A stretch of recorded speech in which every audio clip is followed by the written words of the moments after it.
वैदिक राष्ट्र में आपका स्वागत है। राम प्रसाद बिस्मिल की अंतिम समय की बातें। प्रस्तुत लेखक श्री श्रद्धेय पंडित रघुनंदन शर्मा। सरफरोशी ने वतन फिर देख लो मकतल में हैं, मुल्क पर कुर्बान हो जाने के अरमा दिल में हैं। तेरा है जालिम की यारों और गला मजलूम का, देख लेंगे हौसला कितना दिले कातिल में है। सोरे मसहर बायवा है, मार का है धूम का, बलबले जोशे शहादत हर रंगे बिस्मिल में है। आज 16 दिसंबर 1927 को निम्नलिखित पंक्तियां का उल्लेख कर रहा हूं, जबकि 19 दिसंबर 1927 ईस्वी सोमवार पौष कृष्ण एकादशी संवत 1984 को 6:30 बजे प्रातः इस शरीर को फांसी पर लटका देने की तिथि निश्चित हो चुकी है। अतएव नियत समय पर यह लीला संवरण करनी होगी। यह सब सर्वशक्तिमान प्रभु की लीला है। सब कार्य उसके इच्छानुसार होते हैं। यह परम पिता परमात्मा के नियमों का परिणाम है कि किस प्रकार किसको शरीर त्यागना होता है। मृत्यु के सकल उपक्रम निमित्त मात्र हैं। जब तक कर्म क्षय नहीं होता, आत्मा को जन्म मरण के बंधन में ही पड़ा ही होता है। यह शास्त्र का निश्चय है। यद्यपि यह वह परब्रह्म की जनता है कि किस कर्मों के परिणाम स्वरूप कौन सा शरीर इस आत्मा को ग्रहण करना होगा, किंतु अपने लिए यह मेरा दृढ़ निश्चय है कि मैं उत्तम शरीर धारण कर नवीन शक्तियों सहित अति शीघ्र ही पुनः भारतवर्ष में किसी निकटतम संबंधी या इष्ट मित्र के घर में जन्म ग्रहण करूँगा, क्योंकि मेरा जन्म जन्मांतर यही उद्देश्य रहेगा कि मनुष्य मात्र को सभी प्रकार से प्राकृतिक पदार्थों का समान अधिकार प्राप्त हो। कोई किसी पर हुकूमत न करे, सारे संसार में जनतंत्र की स्थापना हो। वर्तमान समय में भारत की बड़ी शोचनीय अवस्था है।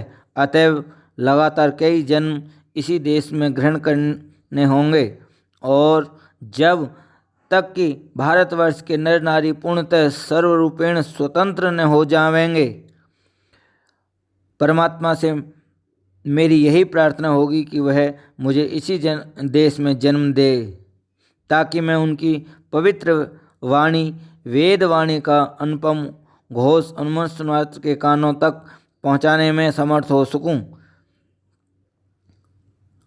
संभव है कि मैं मार्ग निर्धारण में भूल करूं, पर इसमें मेरा कोई विशेष दोष नहीं, क्योंकि मैं भी तो अल्पज्य जीव मात्र हूँ।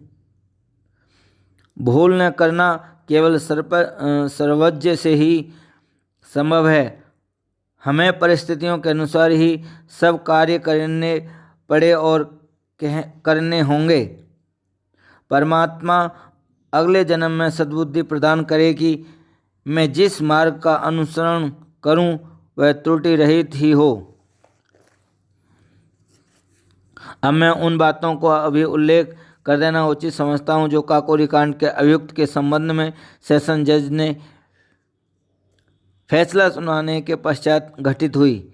6 अप्रैल सन 1927 ईस्वी को सेशन जज ने फैसला सुनाया था। 18 जुलाई सन 1927 ईस्वी को अवध चीफ कोर्ट में अपील हुई। इसमें कुछ की साजिशें बढ़ी और एक आध को कम भी। अपील होने की तारीख होने से पहले मैंने संयुक्त प्रांत के गवर्नर की सेवा में एक मेमोरियल भेजा था, जिसमें प्रतिज्ञा की थी कि मैं भविष्य में क्रांतिकारी दल से कोई संबंध न रखूँगा।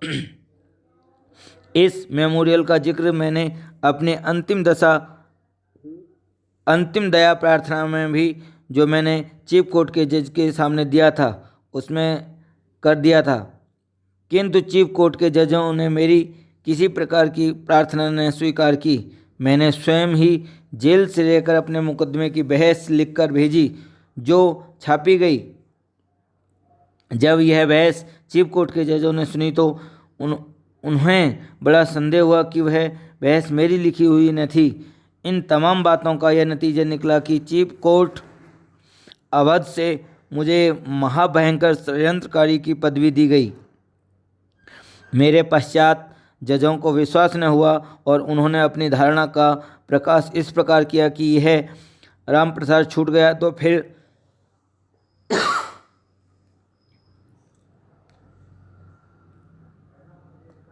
वही कार्य करेगा। बुद्धि की प्रखरता तथा समझ पर कुछ प्रकाश डालते हुए मैं निर्दयी हत्यारों के नाम से विभूषित किया गया। लेखनी उसके हाथ में थी, जो चाहे सो लिखते, किंतु काकोरी कांड का चीफ कोर्ट का अद्योपतांत फैसला पढ़ने से भली भांति विदित होता है कि मुझे मृत्युदंड किस ख्याल से दिया गया।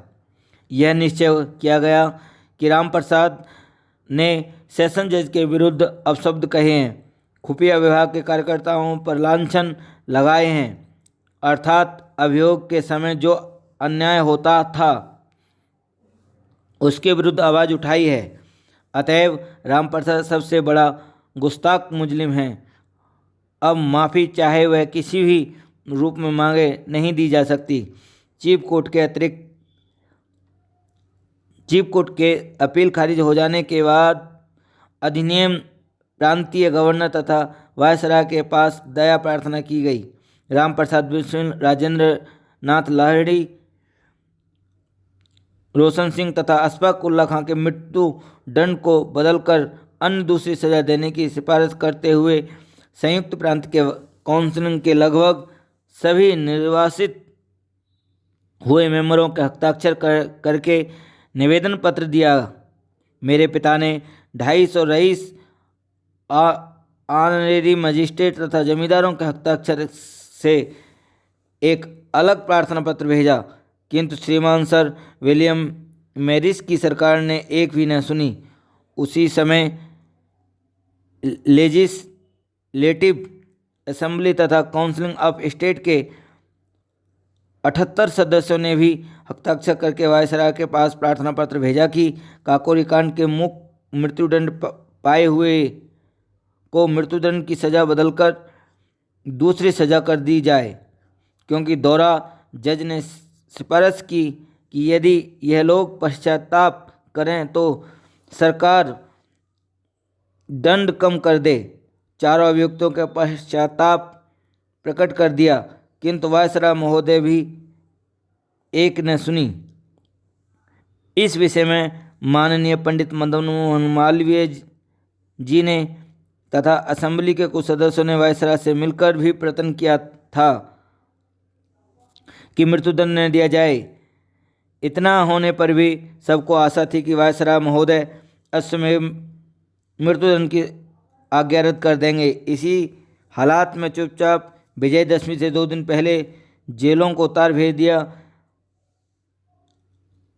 कि दया नहीं होगी, सबकी फांसी की तारीख मुकर्रर हो गई है।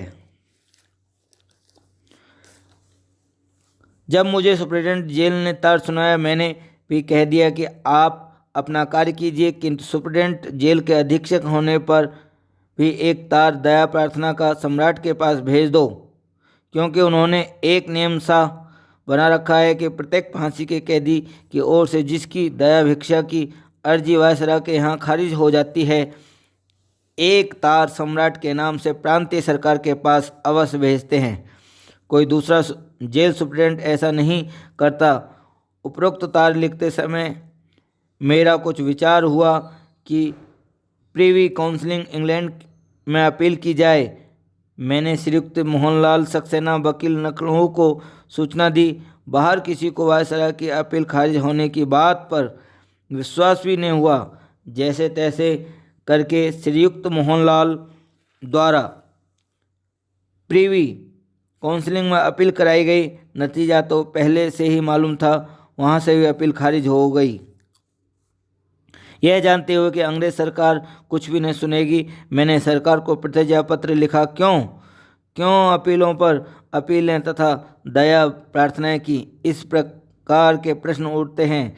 मेरी समझ में सदैव यही आया कि राजनीति एक शतरंज के खेल के समान है। शतरंज के खेलने वाले भली भांति जानते हैं कि आवश्यकता होने पर भी किसी अपने मोहरे भी मरवा देना पड़ते हैं। बंगाल ऑर्डिनेंस के कैदियों को छोड़ने, उन पर खुली अदालत में मुकदमा चलाने के प्रस्ताव जब असेंबली में पेश किए गए तो सरकार की ओर से बड़े जोरदार शब्दों में कहा गया कि सरकार के पास पूरे सबूत मौजूद हैं। खुली अदालत में अभियोग चलाने से गवाहों पर आपत्ति आ सकती है। यदि ऑर्डिनेंस के कैदी लेखबद्ध प्रतिज्ञा पत्र दाखिल कर दें कि वे भविष्य में क्रांतिकारी आंदोलन से कोई संबंध न रखेंगे तो सरकार उन्हें रिहाई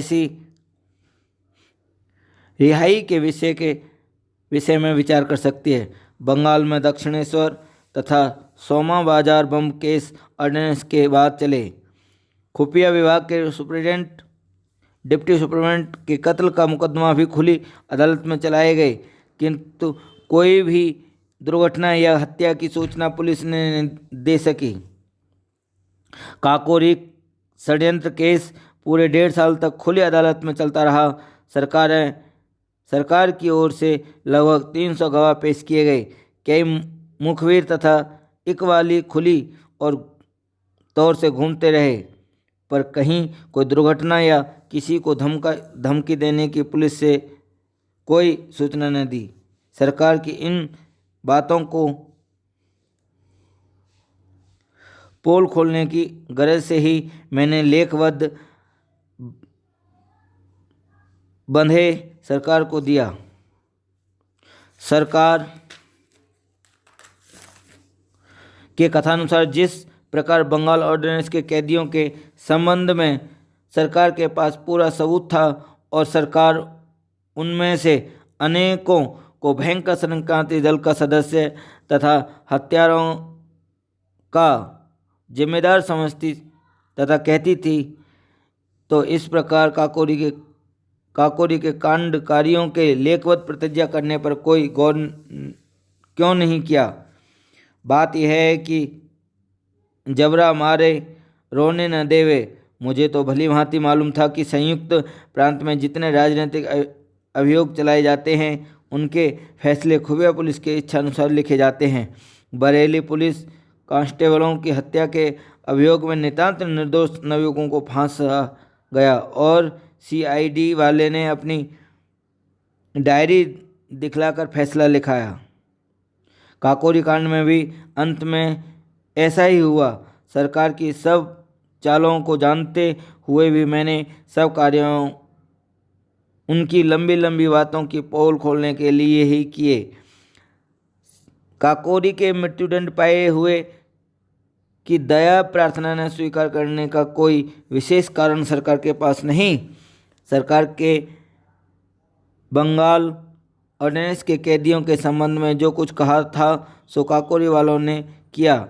मृत्युदंड का रद्द न कर देने से देश में किसी प्रकार की शांति भंग होने की अवस्था, विलुप्त हो जाने की संभावना न थी।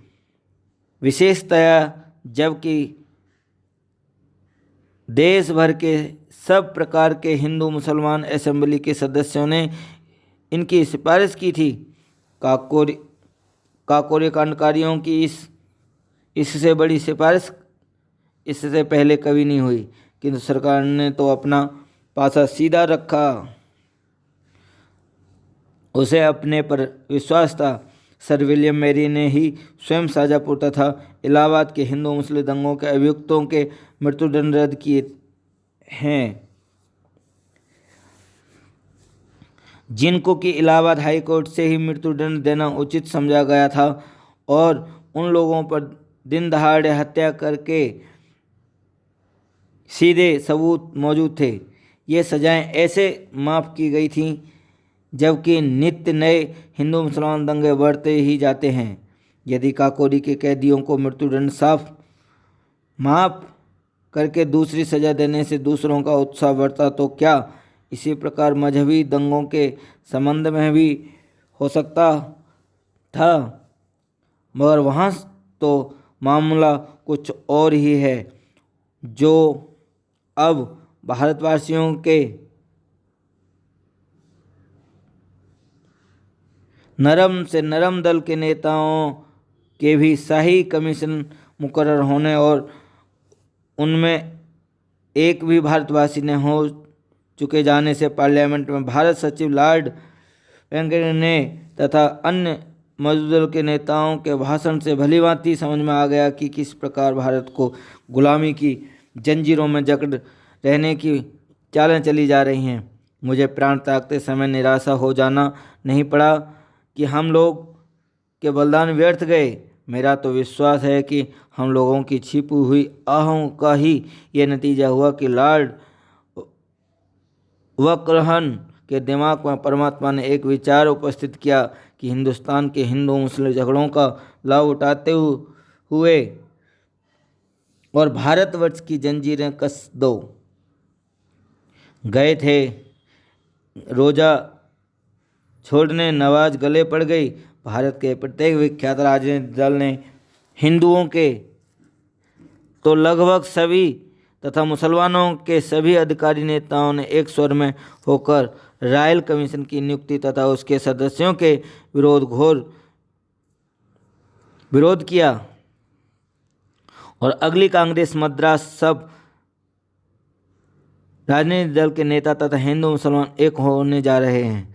वायसराय ने जब हम काकोरी के मृत्युदंड वालों की दया प्रार्थना अस्वीकार की थी, उसी समय मैंने श्रीयुक्त मोहनलाल को एक पत्र लिखा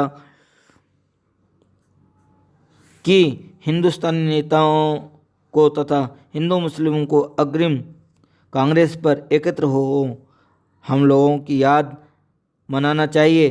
सरकार ने अशफाक उल्लाह खां को राम प्रसाद का दाहिना हाथ करार दिया। अशफाक उल्लाह कट्टर मुसलमान होकर पक्के आर्य समाजी राम प्रसाद का क्रांतिकारी दल के संबंध में यदि दाहिना हाथ बन सकते हैं, तब क्या भारत वर्ष की स्वतंत्रता के नाम पर हिंदू मुसलमान अपने निजी छोटे छोटे फायदों को ख्याल न रख के आपस में एक नहीं हो सकते। परमात्मा ने मेरी पुकार सुन ली और मेरी इच्छा पूर्ति की होती दिखाई देती है। मैं तो अपना कार्य कर चुका हूँ। मैंने मुसलमानों में से एक नवयुवक निकालकर भारतवासियों को दिखला दिया था, जो सब परीक्षाओं से पूर्णतः उत्तीर्ण हुआ। अब किसी को यह कहने का साहस न होना चाहिए कि मुसलमानों पर विश्वास न करना चाहिए। पहला तजर्बा था जो पूरी तौर से कामयाब हुआ। अब देशवासियों से यही प्रार्थना है कि यदि हम लोगों की फांसी पर चढ़ने से जरा भी दुखित हुए हों तो उन्हें यही शिक्षा लेनी चाहिए कि हिंदू मुस्लिम तथा सब राजनीतिक दल एक होकर कांग्रेस को अपना प्रतिनिधि माने। जो कांग्रेस तय करे उसे सब पूरी तरह से माने और उस पर अमल करें। ऐसा करने के बाद वह दिन बहुत दूर न होगा कि जब अंग्रेजी सरकार को भारतवासियों की मांग के सामने सिर झुकाना पड़े, और यदि ऐसा करेंगे तब तो स्वराज्य कुछ दूर नहीं, क्योंकि फिर तो भारतवासियों को काम करने का पूरा मौका मिल जाएगा। हिंदू मुस्लिम एकता ही हम लोगों के यादगार तथा अंतिम इच्छा है, चाहे वह कितनी कठिनता से क्यों न हो। जो मैं कह रहा हूँ वही श्रीमान अशफाक उल्लाह खां वारसी का भी मत है, क्योंकि अपील के समय हम अपने दोनों लखनऊ जेल में फांसी की कोठरी में आमने सामने कई दिनों तक रहे। आपस में हर तरह की बातें हुई थीं। गिरफ्तारी के बाद से हम लोगों की सज़ा पड़ने तक श्रीमान अशफाक उल्लाह खां की बड़ी भारी उत्कृष्ट इच्छा यही थी कि वह एक बार मुझसे मिल लेते तो परमात्मा ने पूरी कर दी। श्रीमान अशफाक उल्लाह खां तो अंग्रेज सरकार में दया प्रार्थना करने पर भी राजी न थे। उनका तो अटल विश्वास यही था कि खुशामद करीब के अलावा किसी दूसरे से दया की प्रार्थना न करना चाहिए, परंतु मेरे विशेष आग्रह से ही उन्होंने सरकार से दया प्रार्थना की थी। इसका दोषी मैं ही हूँ, जो मैंने अपने प्रेम के पवित्र अधिकारों का उपयोग करके श्रीमान अशफाकुल्ला खां को उनके दृढ़ निश्चय से विचलित किया है। मैंने एक पत्र द्वारा अपनी भूल स्वीकार करते हुए भ्रातृ द्वितीया के अवसर पर गोरखपुर जेल से श्रीमान अशफाकुल्ला खां को पत्र लिखकर क्षमा याचना की थी। परमात्मा जाने कि वह पत्र उनके हाथों तक पहुंचा था या नहीं। खैर परमात्मा की ऐसी ही इच्छा थी कि हम लोगों को फांसी दी जाए। भारतवासियों के जले हुए दिलों पर नमक पड़े, वे बिलबिला उठें और हमारी आत्मा उनके कार्यों को देखकर सुखी हों। जब हम नवीन शरीर धारण करके देश सेवा में योग देने का उद्यत हों, उस समय तक भारतवर्ष की राजनीति स्थिति पूर्णतः सुधरी हुई हो, जनसाधारण का अधिक भाग सुरक्षित हो जाए, ग्रामीण लोग भी अपने कर्तव्य समझने लग जाएं। प्रिवी काउंसिलिंग से अपील भिजवाकर मैंने जो स्वयं का अपव्यय कराया, उसका भी एक विशेष अर्थ था। सब अपीलों का तात्पर्य यह है कि मृत्युदंड उपयुक्त दंड नहीं। क्यों न जाने किसी गोली से आदमी मरा गया। अगर डकैती डालने की जिम्मेदारी के ख्याल से मृत्युदंड दिया गया तो चीफ कोर्ट के फैसले के अनुसार भी मैं ही डकैतियों का जिम्मेदार तथा नेता था और प्रांत का नेता भी मैं ही था। अतः मृत्युदंड को अकेला मुझे ही मिलना चाहिए था। अन्य तीन को फांसी नहीं होनी चाहिए। इसके अतिरिक्त दूसरी सजाएं सब स्वीकार होती, पर ऐसा क्यों न होने लगा। मैं विलायती न्यायालय की भी परीक्षा करके स्वदेशियों के लिए उदाहरण छोड़ना चाहता। यदि कोई राजनीतिक अभियोग चले तो वे भूल करके भी किसी अंग्रेजी अदालत का विश्वास न करें। तबीयत आए तो जोरदार बयान दें, अन्यथा मेरी तो यही राय है कि अंग्रेजी अदालत के सामने न तो कभी कोई बयान दें, न कोई सफाई पेश करें। काकोरी कांड के अभियुक्त से शिक्षा प्राप्त कर लें। इसी अभियोग में सब प्रकार के उदाहरण मौजूद हैं। प्रिवी काउंसिलिंग में अपील दायर कराने का एक विशेष अर्थ यह भी था कि मैं कुछ समय तक फांसी की तारीख हटवा कर यह परीक्षा कराना चाहता था कि नागरिकों में कितना दम है और देशवासी कितनी सहायता दे सकते हैं। इसमें मुझे बड़ी निराशापूर्ण असफलता हुई। अंत में मैंने निश्चय किया कि यदि हो सके तो जेल से निकल भागूं। ऐसा ही हो जाने से सरकार को अन्य तीनों फांसी वालों की फांसी की सज़ा माफ़ कर देनी पड़ेगी, और यदि न करते तो मैं करा लेता। मैंने जेल से भागने के अनेकों प्रयत्न किए, किंतु बाहर से कोई सफलता न मिल सकी। यही तो हृदय पर आघात लगता है कि जिस देश में मैंने इतना बड़ा क्रांतिकारी आंदोलन तथा काकोरी कांड दल खड़ा किया था, वहाँ से मुझे प्राण रक्षा के लिए एक रिवाल्वर तक न मिल सका। एक नवयुवक भी सहायता को न आ सका। अंत में फांसी पा रहा हूँ। फांसी पाने का मुझ कोई भी शौक नहीं, क्योंकि मैं इस नतीजे पहुँचा हूँ कि परमात्मा को यूं ही मंजूर था। मगर मैं नवयुवकों से भी नम्र निवेदन करता हूँ कि जब तक भारतवासियों की अधिक संख्या सुरक्षित न हो जावे, तब तक उन्हें कर्तव्य अकर्तव्य का ज्ञान न हो जावे, तब तक वे भूल कर भी किसी प्रकार के क्रांतिकारी कांडों में भाग न लेवें। यदि देश सेवा की इच्छा हो तो खुले आंदोलन द्वारा यथाशक्ति कार्य करके, अन्यथा उनका बलिदान उपयोगी न होगा। दूसरे प्रकार के इससे अधिक देश सेवा हो सकती है, जो अधिक उपयोगी सिद्ध होगी। परिस्थिति अनुकूल न होने से आंदोलन से अधिक परिश्रम व्यर्थ जाता है। जिसको भलाई के लिए करो वही बुरे बुरे नाम धरते हैं और अंत में मन ही मन कुछ कुछ कर प्राण त्यागने पड़ते हैं और अंत में मन ही मन कुड़ कुड़ कर प्राण त्यागने पड़ते हैं। देशवासियों से यही अंतिम विनय है कि जो करें सब मिलकर करें और सब देश की भलाई के लिए करें, इसी से सबका भला होगा। बस मरते बिस्मिल रोशन लहरी अस्पाक अत्याचार से, होंगे पैदा सैकड़ों वीर इनके रुधिर धार से।